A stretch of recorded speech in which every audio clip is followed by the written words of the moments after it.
Hey guys, this is Sebastian. I'm going to show you today the difference, how you guys can tell the difference between sciatica and ITBS syndrome because it's extremely commonly overdiagnosed. Here we go.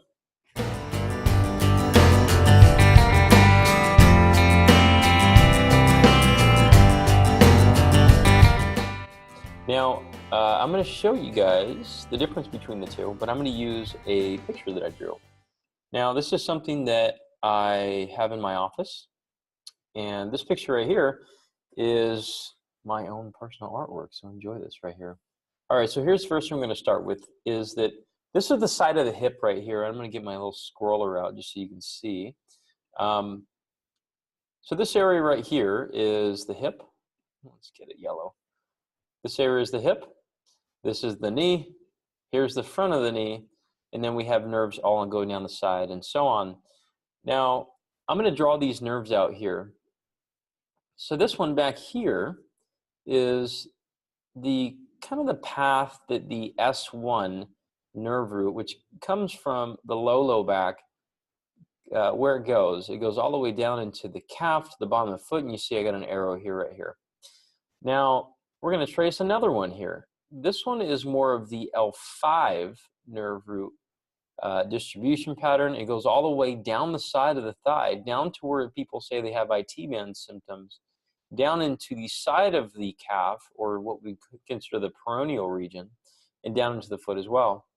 Now the next one is L4, which is also a lumbar spine nerve root referral pattern. When we have something like a disc injury and so on, you see how this goes still behind the kneecap, and it goes more towards the front of the shin. Now, things to consider on this, and I'm going to throw some spotlights on here, is that right here, we have actually this right here is the actual IT band that I drew out. I'm going to click all the way down the thing. Notice that it gets all the way down to the side of the knee, and see how those the yellow distribution patterns just cross it, okay? And something to keep in mind here is that I'm going to draw this in blue. If this is a drawer, nope, that's not a drawer. So let's draw it in blue. This area right here on the side of the knee is where most people feel actually when they have a true ITBS syndrome. It's right around here, which leads you to believe that the stuff up here, up into the thigh, that numbness, that dull ache, all that kind of stuff that doesn't actually go down to this area, it's actually probably other things, okay? That's a really important thing to realize. It could be an L1 radiculopathy, it can be an L5 radiculopathy, or it can be an L4 radiculopathy. And all these things come from up in this region, which is up in the back, which a lot of times what happens with these people is actually when they bend forward, it gets worse. And if they do a series of exercises of extension, a lot of times they get better. Now, that's not always the case, but it's important to realize that.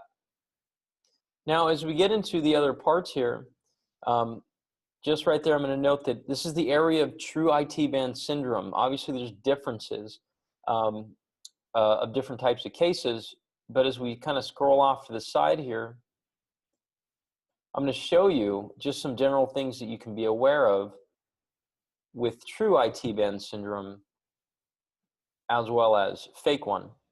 True ITBS syndrome, there's a history of actual overuse, and what that means is that it's a friction syndrome. It happens right over an area where a bursa or the ligament, or sorry, not ligament, the fascial band actually rubs over something bony. So it actually takes a lot of strides to do this. So if you're a lifter or if you are not active at all, it's really hard to say if you have true ITBS syndrome. So again, the location of the pain is usually at the side of the knee, although this can be very different for different people, but for the most part, this general assumption seems to work well. Now, referred pain, let's move this cursor down. I apologize. Now, the referred pain types of conditions are, again, they'll present in this fashion right here. So what we call the phantom or fake pseudo ITBS syndrome. So there's pain beyond the knee. ITBS syndrome should not go beyond the knee. Now, it can localize, I would say, within an inch, 2 inches of the spot where the ITBS actually attaches, but if there's any symptoms down into mid-shin, mid-peroneals, or especially the foot or the top of the foot, then this is not probably ITBS syndrome, and you should be seeing someone for management of this. When you figure out what it is, which a lot of times it is back related in that case, it's pretty easy to deal with. You just have to make sure you're doing the right thing because it is usually not foam rolling and stretching. Numbness, tingling, and changes of sensation. Changes of sensation is a big thing because the change of sensation is actually related to neurological complaints. Tightness into the low back or glutes, don't ignore this. They're usually not isolated conditions. In cases where you have phantom IT band syndrome, the low back or sciatica area might have, or the sacroiliac joint might have pain.